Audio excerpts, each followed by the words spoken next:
PlayerUnknown's Battlegrounds, a game where 100 players are all pitted against each other in an ever-shrinking play zone, with only one player or team left standing. There are a lot of guns to help you in this task, but you can only carry one melee weapon, one pistol, and two larger guns at a time. In this guide, I'll be discussing the best in slot weapons for each of these categories. Which brings us to the first category, melee weapons.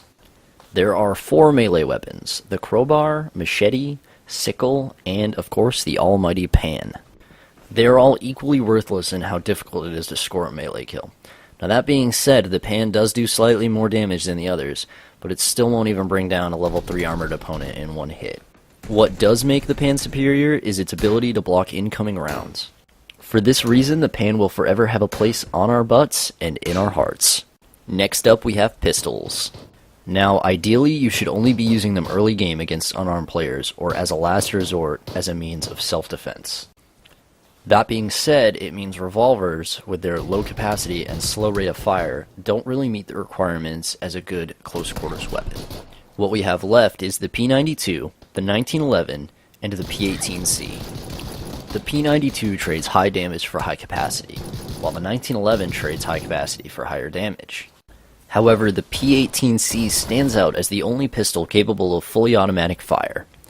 This is ideal early game against unarmored players, allowing you to quickly end those close quarter engagements. For this reason, I would suggest taking the P18C over any of the other pistols. If you find an extended magazine, you can increase your bullet capacity from 17 to 25, making this gun a discount Uzi of sorts. Now we're getting into main weapon slots. One of the first guns you might use early game is a submachine gun. These guns shoot a lot of small caliber rounds very quickly, making them particularly lethal up close and in urban areas. There are 4 submachine guns you'll find, 2 in 9mm and 2 in 45. They will often be used in building fighting, so the faster it downs someone, the better. They can also be used in a pinch as a backup to your assault rifle in an intense firefight. 45 will inherently be better as it does more damage and scales better with player's armor. The best SMG will largely be determined by how many enemies you expect to face at once. While the Vector excels at taking down one enemy at a time, it blows through its magazine too quickly to face multiple enemies.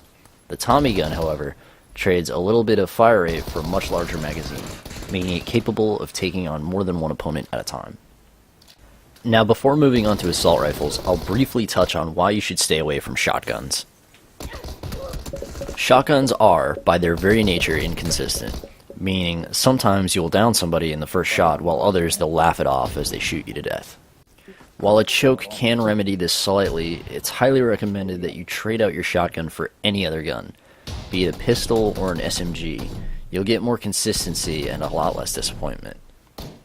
Here's where we get into the meat and potatoes of your loadout.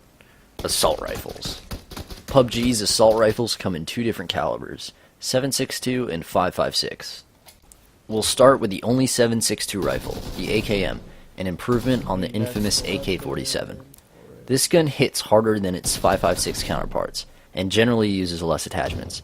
It does well early game and in close quarters, but its intense recoil and slow bullet speed means hitting moving targets at even mid-range can be difficult.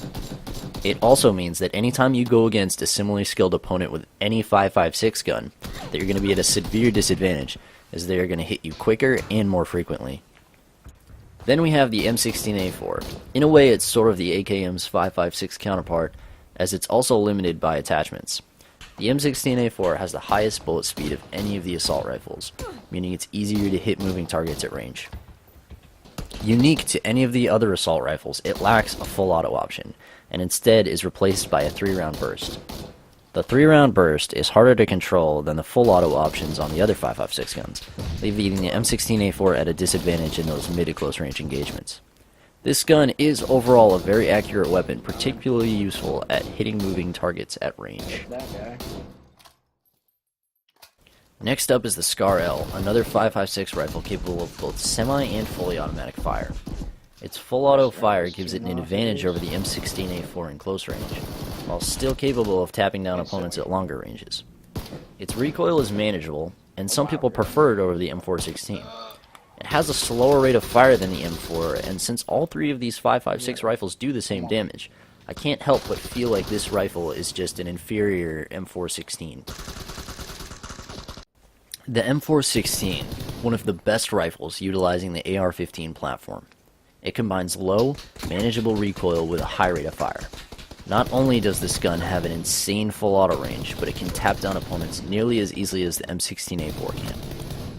It's widely known in the PUBG community that the M416 is the best world spawn assault rifle by far, and I have to strongly agree.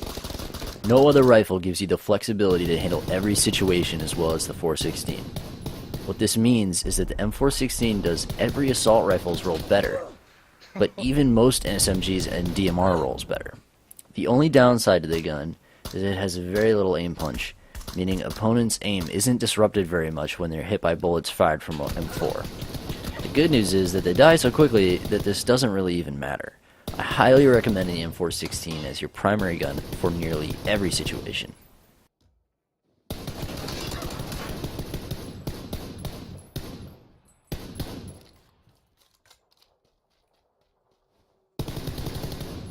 Designated Marksman Rifles, or DMRs. These rifles are a mix between assault rifles and sniper rifles, meant to tackle longer ranges than your assault rifle while lacking the extremely high damage of the bolt-action sniper rifles. Your two world spawn options are the SKS and the Mini 14, the former being 7.62 and the latter 5.56. Unfortunately, the 5.56 rifles fill the long-range engagement role better.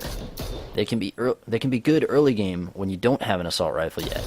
They also work well as a spot holder to clear your inventory of sniper rifle attachments until you can get a real sniper rifle. That being said, the Mini 14 is better than the SKS, as it has a higher bullet speed commonly found in the 5.56 weapons, making it much easier to hit targets, especially at long range. Sniper rifles. The most powerful rifles in PUBG.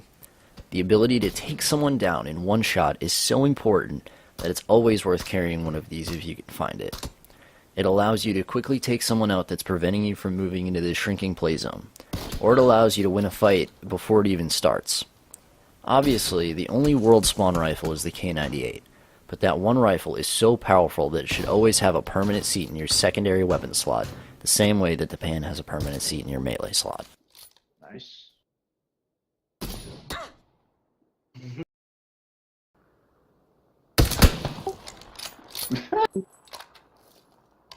These guys are so stupid.